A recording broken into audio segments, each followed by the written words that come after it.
Bitcoin strategic reserve or crypto strategic reserve, big news. I would normally say fade it, but, I think there's going to be more news coming soon. Yeah, the Bitcoin strategic reserve was surprising. There were a lot of weird little cryptos involved. It really remains to be seen if it's even legal or can be done. So there's a lot to unpack there. Okay, so what's moving today? Matterport, 14 million shares traded. HashiCorp still being arbed. Finera, NVIDIA's traded 8 million shares. Intel as well. Tesla, NEO, Premier Financial. Again, some of these seem to be wrong. Angie Inc., SoundHound, trading a bunch. Strategy or MicroStrategy up 15%. In terms of percentage change, we've got a number of stocks up 7 to 10%, and even a couple up even 15 or so. So Allegro Microsystems, don't know much about these guys. It's integrated circuits, a little semiconductor company. I think it was a spin out. Then we have Strategy, BitDeer, CleanSpark, Hut 8, all the Bitcoin miners. Marathon Digital up 10% or so, Cypher Mining. Then Protagonist is up 10%. We'd be curious what happened there. We do PTGX, Equity N, and we have positive top-line results for Rusfertide, which was their iron overload drug. Robinhood up 10%. ZipRecruiter also up 10%. Let's see, Riot Platforms, another Bitcoin miner. Melco Aurora Innovation, Auna, AST Mobile, the space company. Microchip had some news today by Cara and Pennant Group. Those are the stocks moving up today. Losers, we've got Fortrea Holdings down 27%. Don't know what these guys do. It's a CRO. Oh, okay. I should know them then. Ready Capital, whatever that is. QVC down. Endeavor Group Holdings down. This is the new WWE owner. Wow, it's down a ton. Cadence Bank, Metalis, Embecta, Beijing down 8%. Surprising. Li Auto, Mueller, Mesoblast, Karyopharm. By value, Tesla's traded the most, then Berkshire. Tesla, then NVIDIA, then Strategy, then UNH, Apple. I guess Intracellular is being taken over by J&J, so that makes sense. Intel, Alphabet, Robinhood also getting sympathy for the Bitcoin Strategic Reserve, or Crypto Strategic Reserve, really. Amazon, Oracle, Alibaba, Supermicro, Meta, Microsoft, Elevance, AppLovin, and Broadcom rounded out. So it should be a good day for equities given this, but again, will we fade because we see, basically the questioning of the permanence of the Crypto Strategic Reserve, the lots of questions out there from people saying, why does this make sense? Why do we need a strategic reserve? It's a good question. I do think that, simultaneously it hedges against the risk of fiat taking over, but it also accelerates a move away from fiat. So it's a funny hedge. It's also one of these things that, could be misunderstood by a future administration, just be sold off. It's not as stupid as it may seem at first blush, because I do think that, there is, something to the acceleration of digital money that should that happen, you don't want to be a country that's left behind. Having said that, you also don't want to accelerate that process. That can be not in your favor. So, a lot of ways to think about that. Think about it as hard as you can. And I think you'll see some of the contradictions and both useful cases and not so useful cases. But I don't think it makes sense to buy anything other than Bitcoin. I do think it makes sense to deregulate and allow people to trade whatever they want. But I don't think we have to buy Ripple. Ripple seems to be one of the craziest things ever. I mean, Ripple doesn't do anything, and these guys that own it are worth like $50 billion each. Good gig if you can get it. Unfortunately, the rest of us aren't that smart, so we're going to be looking at some stocks today right after the opening sort of simmers down. I see that IonQ and Rigetti are starting to sell off nicely, which is nice to see. Not saying we're brokies, I'm just saying we're not worth $50 billion and own half of Ripple.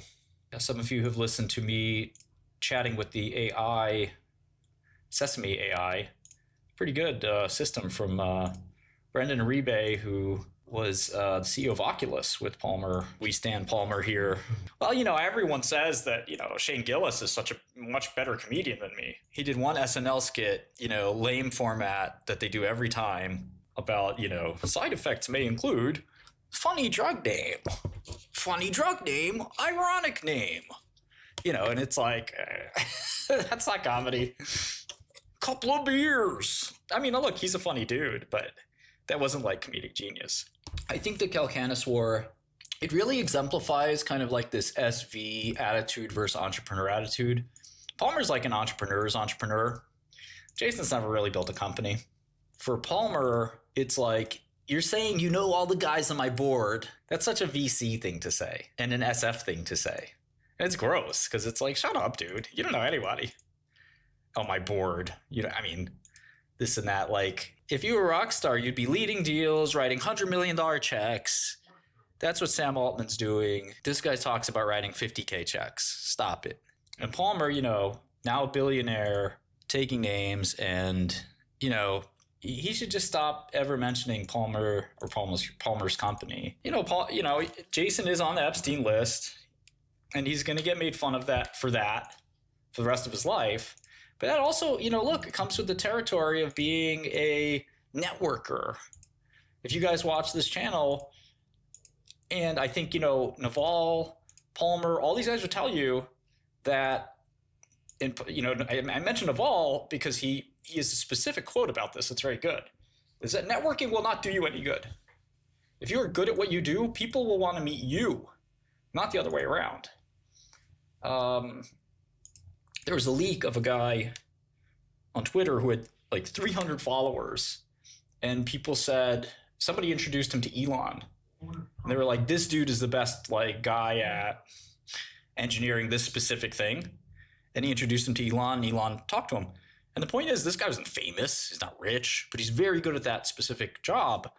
And here he is being introduced to Elon because he's good at that thing, not because he knows somebody who knows somebody. If somebody calls me and says, oh, Martin, I know Dasha, your friend Dasha, you know, I want to talk to you about something. Guess what I do? Delete. I didn't ask for that. I don't want to meet this person. That doesn't impress me. Oh, wow, you know somebody I know. The Trump percentage is correct. Trump rallied and sold off. Yeah, that's right. Everybody sort of knows everybody anyway. That's why when people say, oh, do you know so-and-so or whatever, I'm just like, it doesn't matter. You know, what matters, I mean, look, if there are people that really believe in you and they're your friends and et cetera, I mean, maybe that matters a little bit, but nobody's going to believe in you and really like you by networking. Like, you have to build a relationship over time, not, you know, just shaking hands, running into people at parties. And a lot of people think that's the job. And that's not the job. I was talking to one guy who grew up watching my videos, and he was like, no, a lot of the business deals happen on nights out at the club and stuff like that. It's like, I totally disagree. Green Bean, we're short QBTS, we're short D-Wave. We think D-Wave is worthless. You know how I feel. You build relationships by communicating with somebody daily, you know, spending IRL time with them, going through trials and tribulations with them, going through good times with them. You don't build a relationship. You cannot build 50 relationships at once. That's what I think the networkers want to do. And they're very fake and phony relationships. You know, when they call you up, hey buddy, and you're just like, I talk to you every 6 months. Like, you're not my friend. You know, acquaintance. I think, you know, just things to keep in mind. One of the hardest lessons I learned in business is that even your friends will not do anything for you just to do things for you. They're in it for themselves, which makes sense. Okay, somebody wants me to look at FSLY. I don't know these guys too well. Looks like it's kind of like Akamai, kind of a CDN. We're working on these descriptions. We have something really cool planned for descriptions. You're gonna like it. Nobody's ever done it, the thing we're gonna do there. Okay, so let's, it's funny, like, it's not even clear where you'd put these guys. I guess it's enterprise cloud. Yeah, there's a few ways to do that. I think that's an interesting idea too. I mean, there's no reason why you shouldn't be able to put your own description in there, including with Markdown. Like, but I think one of the things that like it would be nice to do is to not have these really verbose descriptions. So you could just toggle a thing that's like, Axon makes tasers, Pfizer makes drugs. Like, that's it. Because like to hear all the corporate speak, like Pfizer is developing pharmaceuticals for a better tomorrow. we, do groundbreaking research and blah, blah, blah, blah, blah, blah, blah. Pfizer's a drug company. That's it. Yeah, D-Wave's just trash. This is no other way to put it. I can't wait for their quarterly results. Maybe they'll come close to break even. Rigetti's earnings are gonna be terrible too. So Fastly share price 684.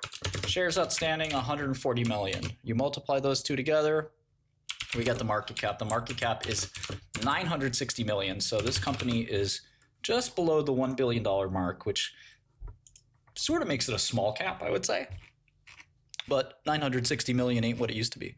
But it's, it's a smallish company. They have some cash, but they also have just as much debt. So they arguably don't have any cash on a net basis. They just have, in fact, a little bit of negative cash. So, but they also have a bunch of property and plant and equipment. So they have a bunch of servers. Those are worth something, but they'll probably depreciate out anyway. Basically the enterprise value is roughly 1 billion. Fastly, the name and ticker on my screen, in case you're missing it. And so it looks like there's CDN. Let's look at the revenue. It looks like revenue grew, which is nice. Just shorting some more quantum computing. I'm short almost 200,000 shares of Rigetti and around 100,000 shares of IonQ and around 50,000 shares of D-Wave. That's my current picture. Are they like Cloudflare or are they like Akamai? I think they're more like Akamai, but I read one whole sentence. So no, these companies don't have sales growth either. D-Wave's not growing. Their product isn't useful. That's the most important thing. They're trying to make a new kind of computer, but it's not computing anything. It's pretty hard to make a new kind of computer, it turns out. Transistors are pretty good. NVIDIA did it. NVIDIA did it by reordering the sections of the computer until it went faster.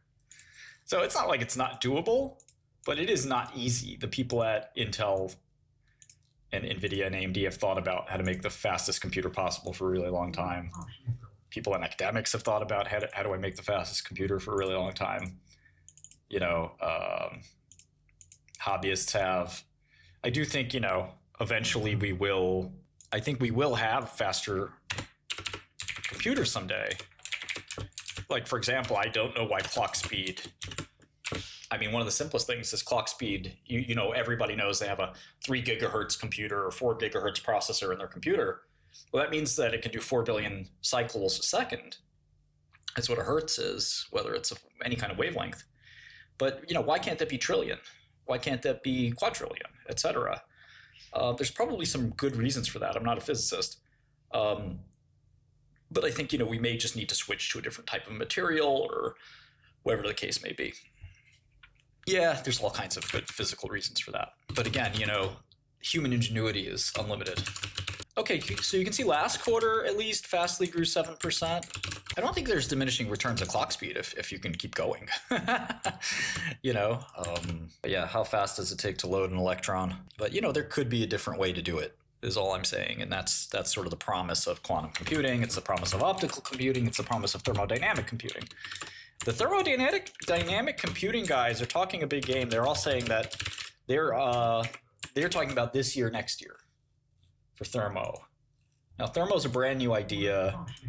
We're friends with the people or the person really that kind of came up with it. It's sort of a different form of analog computing, if you ask me. It's very interesting. What exactly it's good for, we sort of don't know yet. Is it going to be general purpose? Is it going to be algorithm specific? Either which way, I think it's kind of an interesting idea. And again, I don't think that analog is over.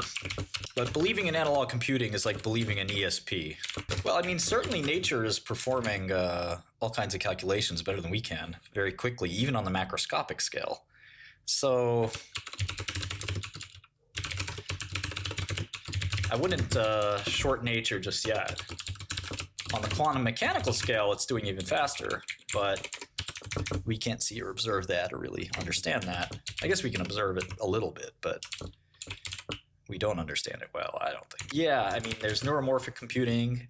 Hewlett is sort of still, I think, in the memristor game, as are some Chinese companies and some American companies. Okay, so on a GAAP basis, at the very least, Fastly does not make money. They're around a 54% margin. No profits to speak of on a GAAP basis, but the cash flow picture should be interesting. All right, so it looks like FSLY is sort of break even, slightly profitable. So trailing 9 months, which is 3 quarters, they made 11 million, which isn't, you know, too great if your enterprise value is $1 billion, so not like ostensibly cheap, but like could there be costs that they cut, or if revenue keeps growing, can you get somewhere better? Probably. But they also have CapEx, so that CapEx nullifies a lot of that. CapEx can actually, in one case here, wipes out their earnings completely. So we just have to look at some more numbers and see if a different picture might emerge, but it's definitely possibly not great. Mostly network services, which, yeah, it sounds like CDN. Okay, let's take a look at the market real quick. NVIDIA down 4%. That's not good. It's pretty much going to weigh on the market right there. Bitcoin really falling off after a nice weekend. It might be over. Yeah, if crypto strategic reserve, if the government buying a bunch of speculative assets can't get the market up, the government's out there saying, we want to take risk. Let's go.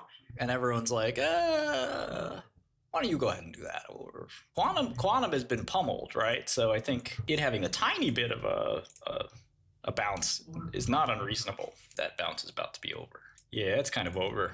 It's over for everything, honestly. I mean, if this can't get crypto up, it can't get speculative like Rigetti up, Trump tokens rally lasted 5 minutes. Farcoin is one beacon of hope. But Farcoin had been pummeled so bad that, you know, people just gave up on Farcoin. So gonna make some baggies still, but yeah, the tariffs were the mistake. I mean, tariffs were a huge mistake, and probably the immigration stuff too.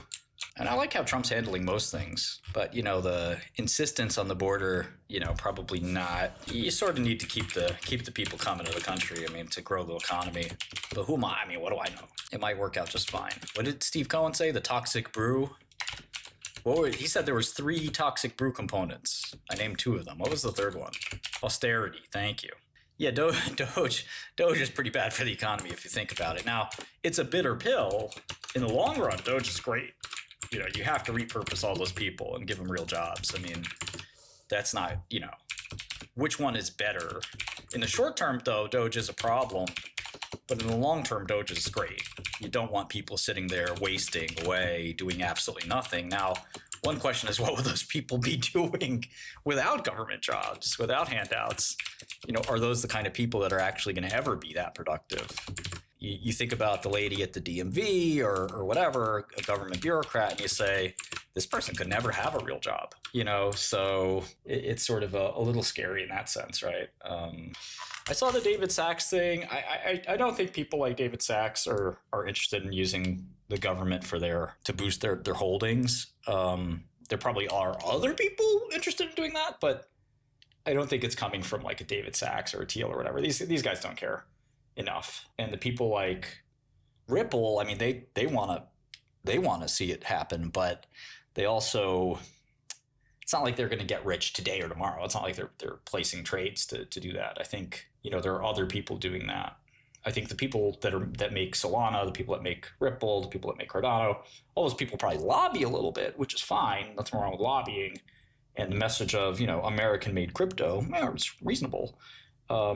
You know, hey, if you're going to do something, you got to include us. We're at least we're American-made.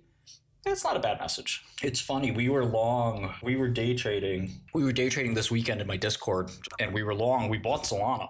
Okay. I noticed like every little dip in Solana was bought quickly.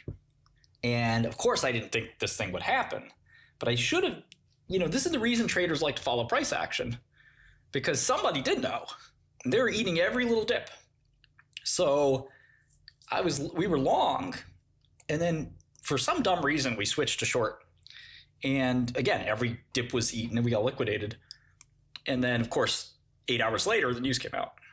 So it was a really funny kind of thing. I hate trading because it distracts me from helping you guys. But I also I want to have skin in the game. If we see a good idea, I want to actually do it.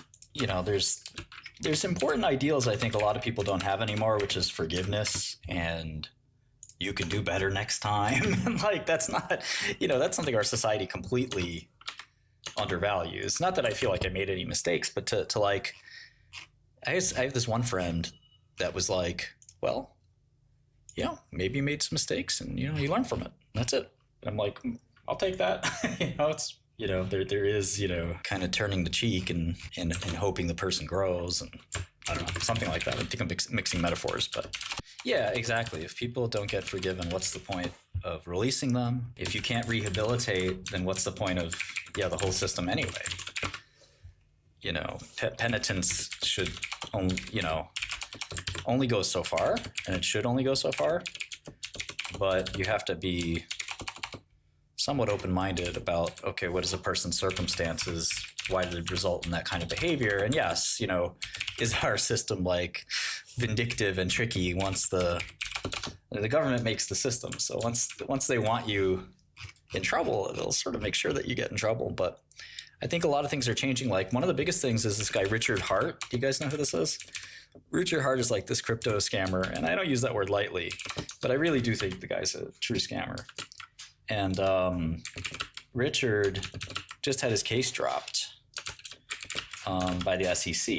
And the big question was the DOJ going to come after him? And it appears the DOJ is not going to come after him, which is great for him. I don't wish jail on anybody, but just seeing the double standard now that the guy is going to be unfettered again and free again, I hope he doesn't make the same mistakes as before, but yeah, he's sort of an odd character. Weird place right now in the market, conflicting kind of views. And usually when that happens, sometimes the market will climb a wall of worry, but sometimes it won't, and it looks like, at least for our speculative friends, we're shooting first, asking questions later. NVIDIA is down 4 or 5%, and I think that's the stock you have to focus on. But I also like to focus on these weird signs of bubble. MicroStrategy is a good one. DJT is a good one. The quantum is a good one. All the quantum stocks are down. It doesn't mean anything that they're down today necessarily, right? I think the question is, what is the narrative that makes sense that you can weave from all this, which is we've had this excess for a while. The excess is sort of leaving the system. If DOGE results in strong unemployment, it will also result in competition in the labor pool. A lot of competition lowers prices. It may not feel like that. If 10 people are interviewing for a job versus 6, does that mean that, you can pick a lower priced candidate? Not exactly, but on the margin, it does put some pressure on wages. Now that's disinflationary, but at the same time, it's not good for the economy. If the labor market isn't tight, you want it to be somewhat tight. Kind of wild times we're in. The DOGE effects will be interesting. They may not be relevant either. DOGE may be one of those kind of nothing burgers.